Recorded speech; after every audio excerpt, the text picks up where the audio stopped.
The two Tonys, the two Tonys, the two Tonys, the two Tonys, the two Tonys, the two Tonys, the two Tonys, the two Tonys, the two Tonys, the two Tonys. Before I speak on this chapter in my book, I'm going to let you know that I'm going to do this in 4 takes because it's so much to these two individuals that they need their own little space and sections, audio-wise. First Tony I'm going to talk about is Tony Fernandez. Tony Fernandez ran Tony Sports, which was one of the greatest shoe stores Chicago ever produced. If you stayed on the south side of Chicago and traveled like I did up north, you knew Tony was the place to be at. Tony's had a shoe store on 3941 North Sheridan Road. Also on Milwaukee and Paulina, which I'll talk about later. I met Tony through a guy by the name of Cesare. Cesare had me do a portrait of him, courtesy of his auntie, Karen, which by the way was fine as hell. I did her pants, airbrushing some wine glasses, and of course the famous Sears Tower, now called Willis. Finished it up with some rhinestones. Karen liked the job, and a couple of days later, Chez gave me a call. He stopped by my house when I was living with my mom on 92nd and Greenwood and wanted me to do a picture of him. I took a picture of from my Polaroid of his face, laid out his sleeves and the front of the outfit, put his picture on the back of the jacket, and the rest was history. 2 days later, after he picked up this jacket, he calls me and says, I got a guy that wants you to do some work for him, but he has a store, he's looking for an artist. The guy name is Tony. It's up north, so you got to get on the train, get on the bus, get up there, but I guarantee you it'll be worth your while. I said, fine. After that, Tony came, and history was made. I gave Tony a call. Tony said, come on through. If you need some paint, I got you. I like your work. I saw what you did on Cesare's jacket, and I think this would be a perfect place for you. I said, cool. I got up there, met him on Tuesday. For some reason, Tuesday is always a famous day in my life. 3 days later, I was working at Tony Sports, and I didn't stop. Tony Sports, to me, was heaven. I was 19 years old, just getting my feet wet, and finally getting out in the world. And the bus ride and the train ride wasn't bad either.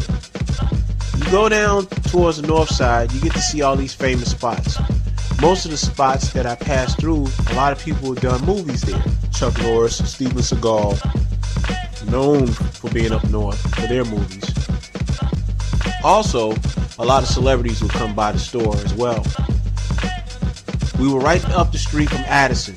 And if you know about Addison Street, Addison is the place where the famous Chicago Cubs have their station or baseball field at. Now, this is at a time where everybody loved the Cubs, but the Cubs was just losing. Luckily, we had home run king Sammy Sosa that was playing, and a list of other people. Tony Sports was not like any other store. All of the rap artists from that time period, before they got famous, would come and get their clothes from Tony. Tony's store had people and places like never before.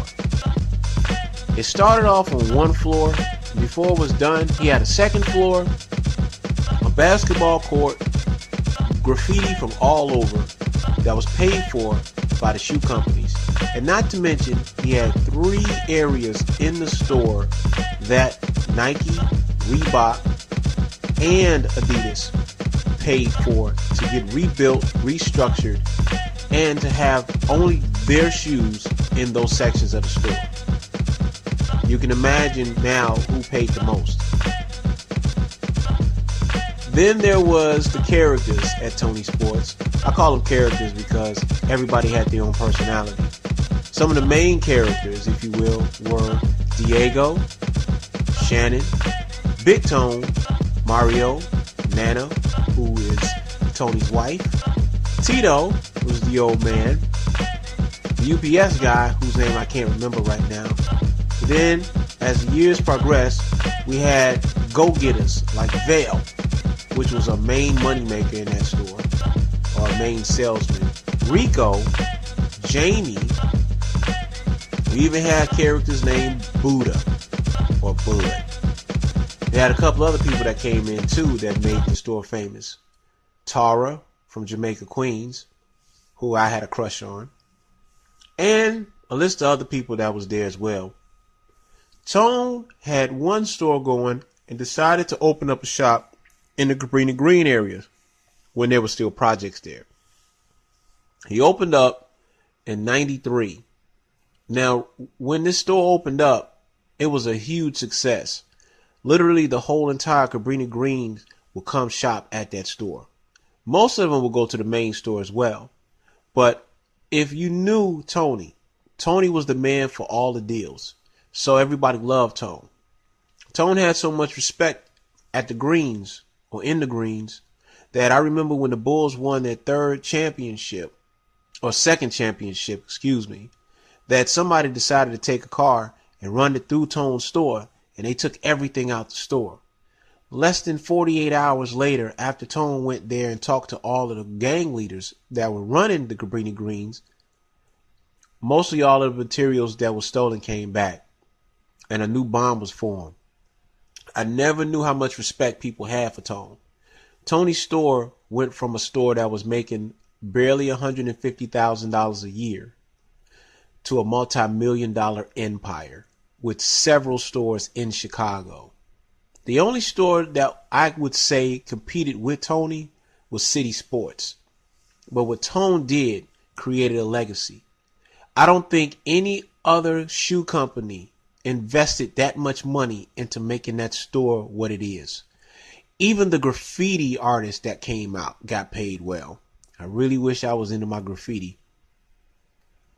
But all in all, if you want to learn about creating something as big as that, Tony Sports was the place to be. Part 1.